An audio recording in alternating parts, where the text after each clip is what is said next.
hey tu na hian ke zo mon puya lung lei salem ami tu tum also pani exam Mizoram puma pani na science stream bi ka ani ya hey kanin ko ma lung lei tlamfa na ni lung lei rol thar kan hanin ko ba chu chu address te an veng te khatian kham sain seturun kan lo so mga am sain mon pui chibayo Mizoram puma science pani na lung lei tangai hong the kan lo pui lu tuk che ti kan sai sa ni ti chuan I address te tiang kha I min pum te chian so in rin la ke zo mo pe ka ni chuan salenga ka chenga kapa le ka naw te pat ne pa min khai ting e kha ke zo mo ya lo bom se mai ti chuan in salem an omani ti chuan in ti hin kan han zot chenga Mizoram puma pani na science bi kai nia imak mu te I subject combination te kha ama sai mer rin che I total marks kha resolution nga pat ni chuan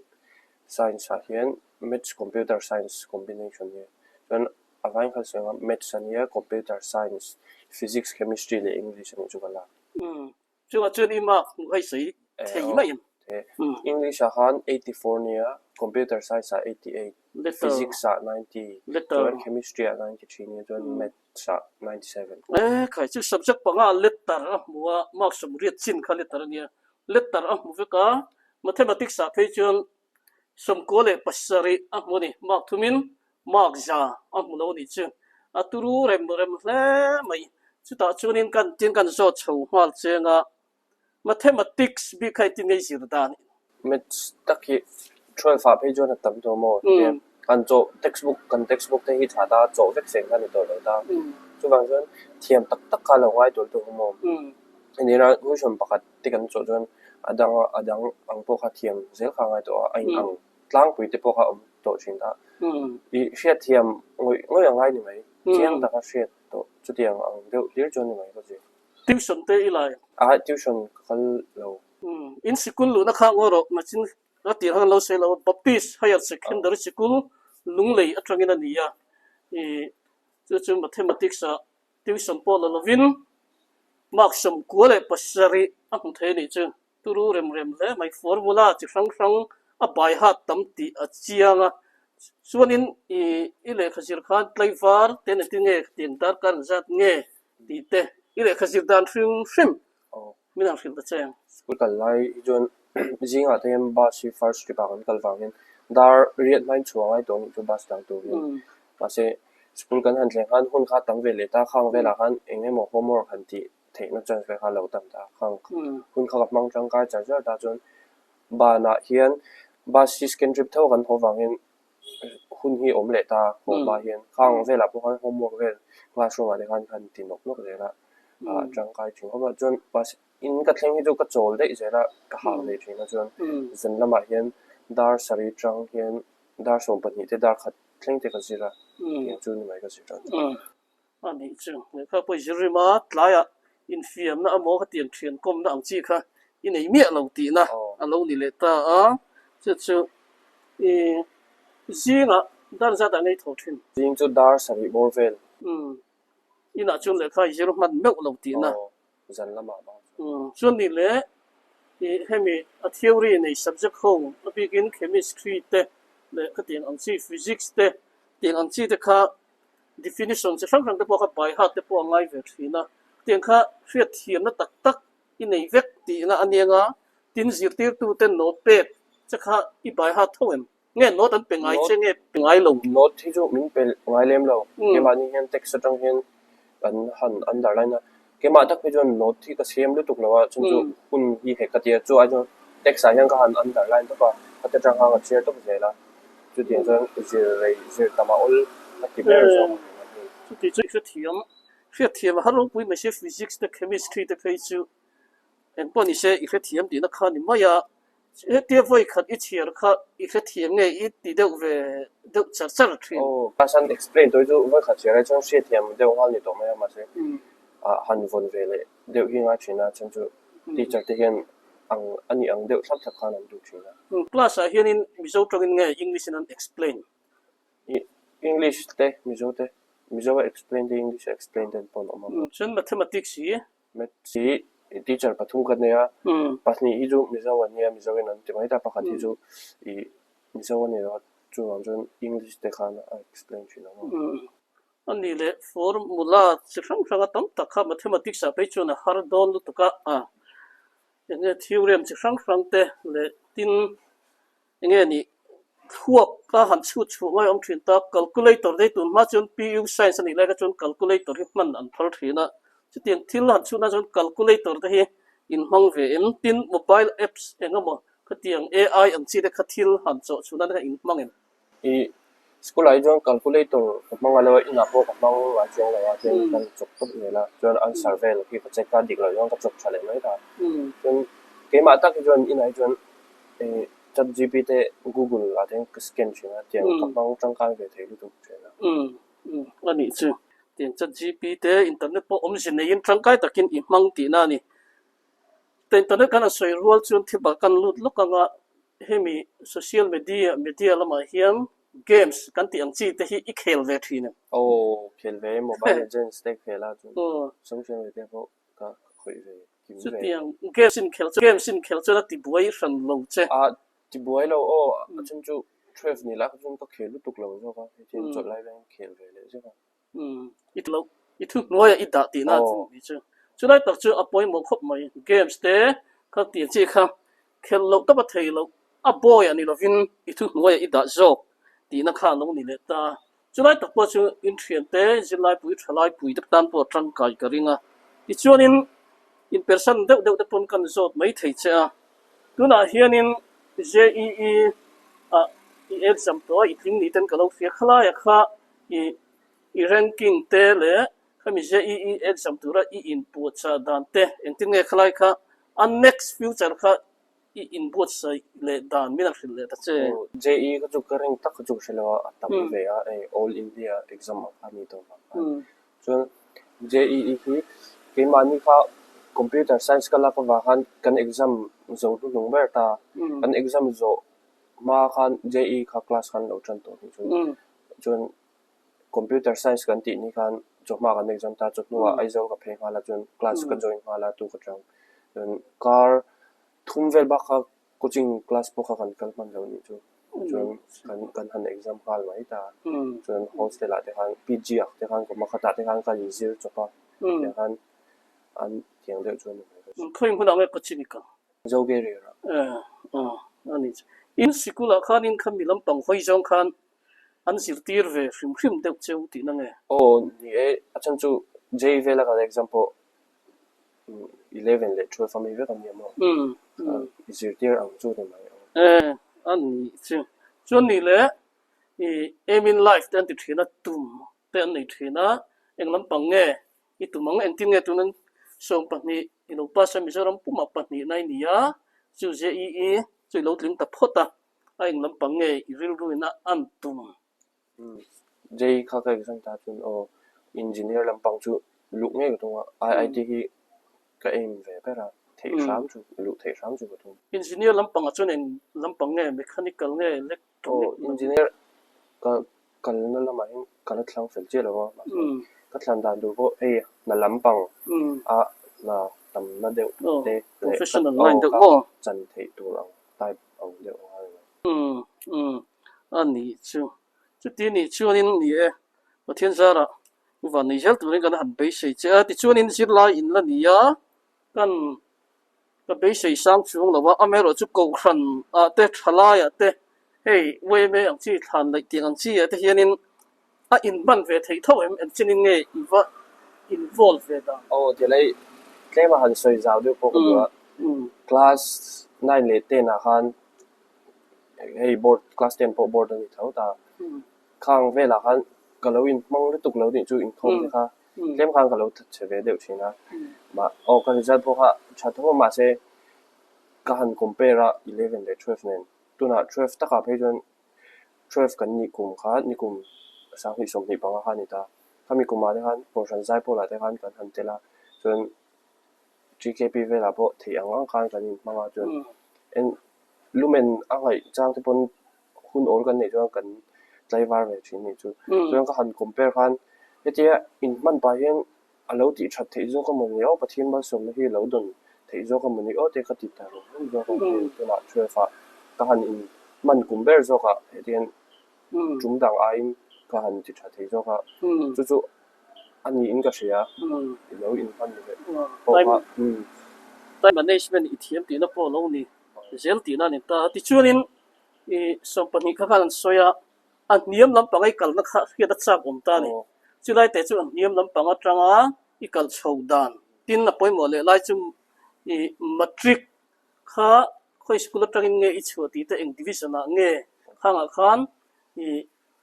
letter amo zam khan enge distinction nge ka tin na khamer khil le da che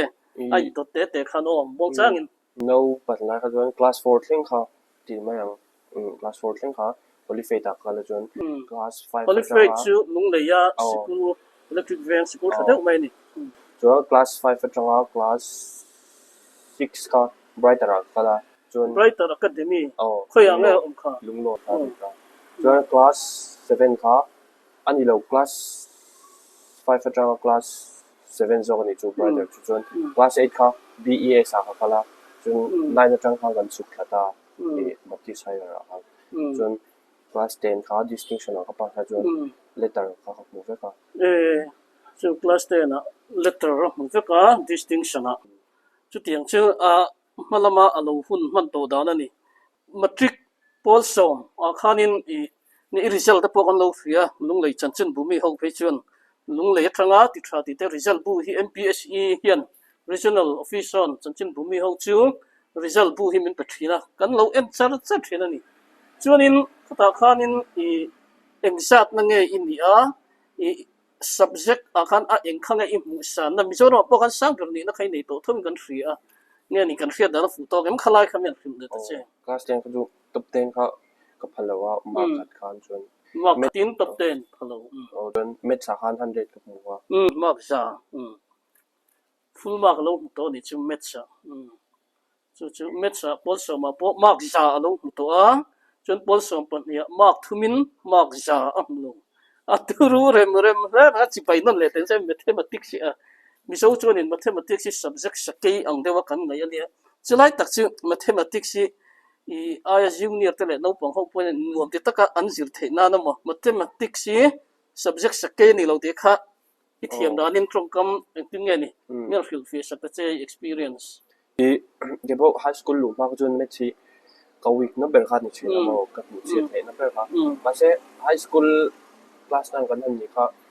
class 9 kan ni kuma khan class 10 result te kan han wa mi khan met khan lo bu sang ta sia 97 99 te khan lo bu la ha mi khan en ti acha zo kha mi lo motivate an thi zo ka fan thi ve ko me o kha ti ka ta jang khan ka han tung ve ta ka han ti chat chho ve ta char taวันนี้จุเลยอ๋อชวนนี่แหละที่กันสดเลยได้ถึงเจ้เฮ้ยบอดเอสพีติดเอ็มมาเละขจิรตัวเฮียนินอิชุงเดียนอันตุรเวงไงเงอันตุรเวทินเจมเงตุรละวะที่กันสิรนะหุ่นชัดตักอีตานั้นเป็ดตบเจงเงขลายข้าเละขจิรดานะ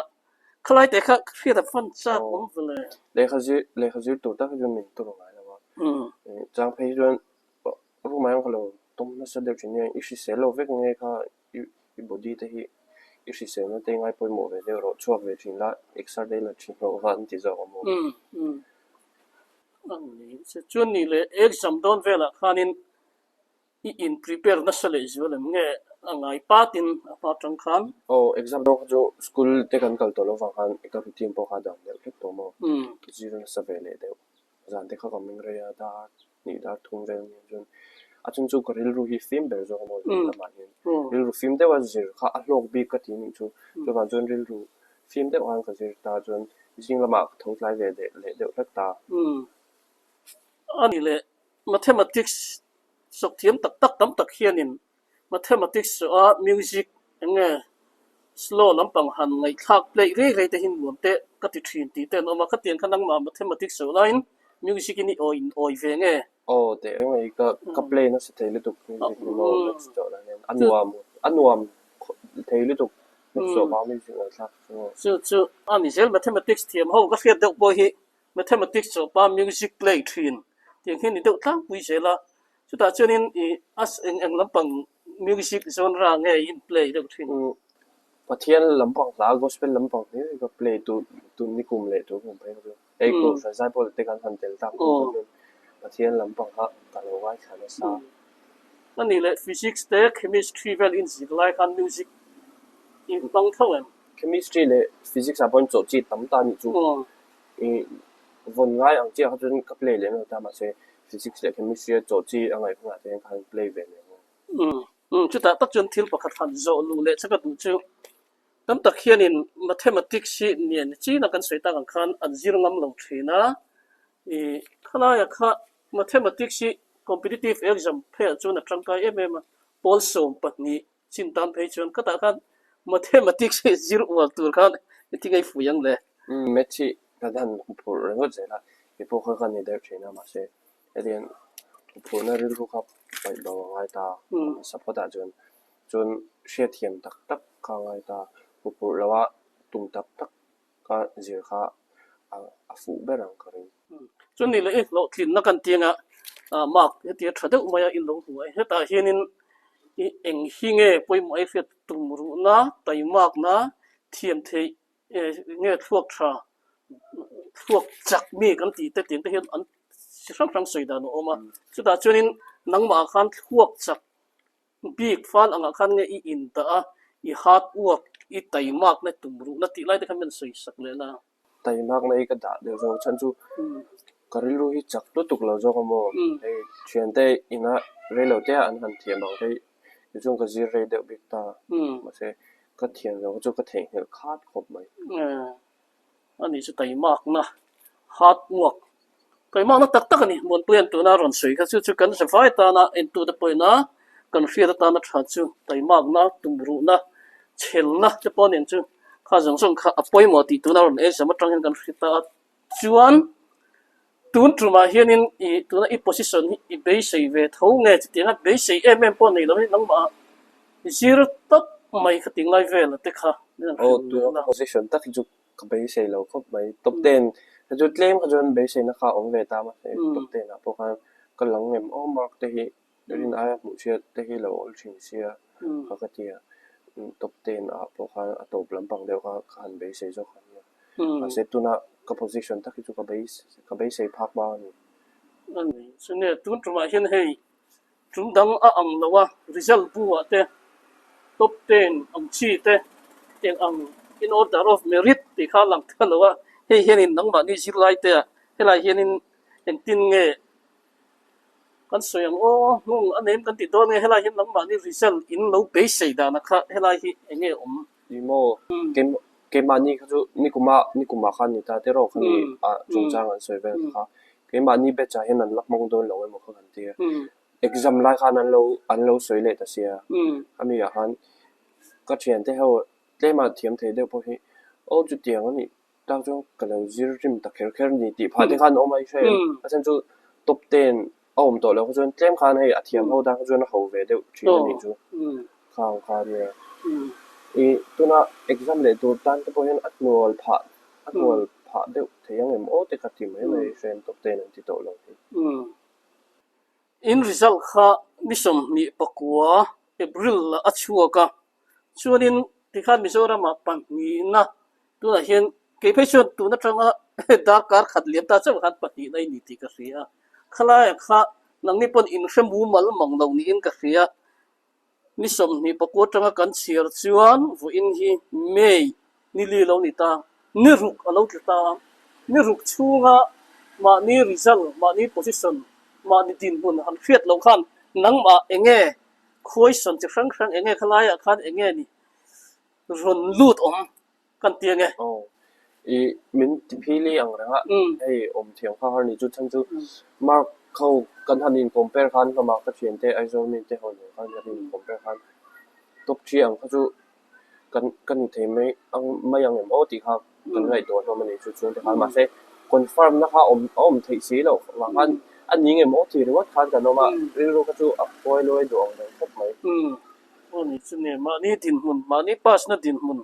มานี่position เชื่อว่าหันอักมัสลามะเมียนเรานี่ตัวสี hey in lom pui na ang chi po kha a king bai ni a za za kha in lom pui lei the ni lawa chu ke ni po kan soi ta ngam khan kum da ma chuan a ti thra te result kan han ena lung lei mi nan ti ma tu ma ani ka chuan kan fe hal bai chan chin po po ai zol mi po kho dang dang chin chi po ni se headline na chiting za chu ti kan siak thina tun tuma chuan kan siak lei thei to lawa khlai kha ke ni po kan new style ji dan phung pa ngai kha adang lamani ti kha kan soi ve le tu ani ti chuan hei mon puya ke min pula da ke eng ti na nge le khiang te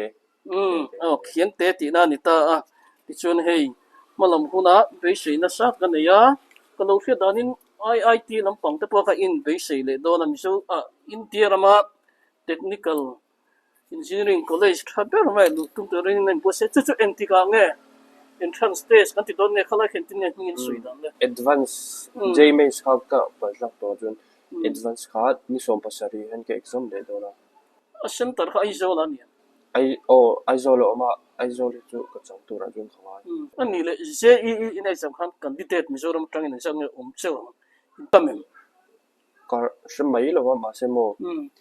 JEE kha ni nga vel chung kha ning ka shia kan exam jun ni khada po khan chokma le chulu kha ta mo jun khada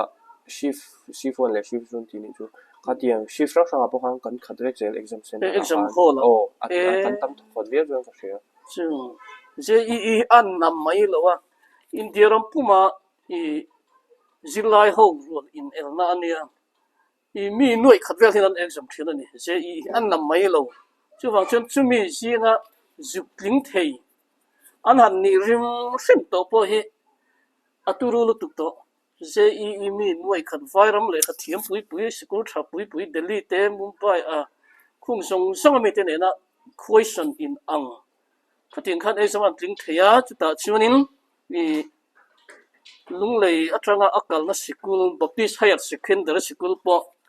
zirtir tu da chuan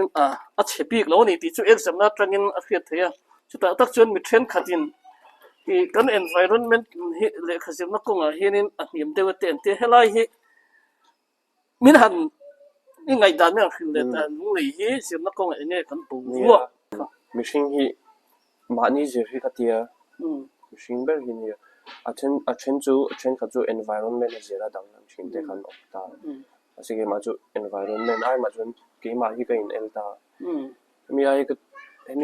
hemi zat ka score do jon he ai tha ka score ang tin ril ru ka puta khami khan ni berin ka sia tuna ka jin thei chan po hi mo jon han soi bel du tuna po kan school chang tho bo art sa top 10 tho kan nei ta ang te po kha lung lei chang po na thei ti ha han soi tu chuanin tuna pol so po ne hian commerce subject ka topar kha lunglei salem venga meaning ka kha kha ming te nge nang ma nen hian in contact nge in lei chin dan te in nem lai de kha ama lo toi te me sei sak le nang kan veng tho ni kan ni po ming kha ma lal ni pu ya chang te kha ni kan kom thlang lo ba ta high school a po khan kan in classmate ta BHS sa tho kan in kom sa ani chu tuna po kan in etiang kan in fui na sa ve chin class 12 fa po mo ko ni chu an thian tu chu le khazir na tur te pon ki thatu te nan lo in fui tom thena ni chu an i thian in kom dan adang dai le mai en ton tla tian chuan tun tuma hian I pol som pahni hian kan hriat thei china lung le tangin I art subject a se kon mi tunga min kha HC mal som HC mal som pluanga atlinga an sikul atangin tin ani alo ni le boka ti chuan a thian pa BHSS samo ne BES BHSS BHS a local pui to tho commerce topper ani pokani an chuan rem mai mathematics sun chang kha pol so ma khanin mizoram puma ma ka lo sang ber to mark za tun tuma hian mark som kole pasari a hmuwa isang ber ni in ka lo fin ni china kan en kha adikem chu mizoram tunan classmate zonga a hmu sang bera a omsia chu pol so ma le pol som ka kum sang ni le som ni pathuma mi kha ni li ni li ania chuan tunan ni ru kum sang ni som ni pali le kum sang ni som ni paruk chungin ama levela chuanin Mizoram tu man mathematics a antluk lo chu record ani alom om tu ringot kan chibai nan le te ang mathematics a mani kuma khatinga thiam ber hamni chu aro ku tu thil pakhat ka ngai poimo le chu hey exam competitive chi sang ma chon tur ani ya current event news chi sang te po hi riat ve nga ya mani subject chi ani lovin chu ta chen hemi current event chi sang te inga event ve em lo ngai event ni ta la khoi platform atangin nge inga event ti te news a englam pang nge I tui zong bi ti te po tel te se a I nia social media kan khoi ta social media tang bar hin news ve ti chu ke ni share the nga mai ni ta social media khoi na platform a how jon Facebook ki news information ve ti chu chaber ga ti mo eta tang hin ka shet number ze chu IG po ni thau ma se Facebook ki chu atlu ko lo ka ti hemi current event Indian politics ti te mo thil theng hrim ang chi ti hi I share ve thin thowen a big takin politics la pa chu ko ngai ve Mizoram le India pon a that na sa chu chu lai te chakan khiat bel du lo kan ni e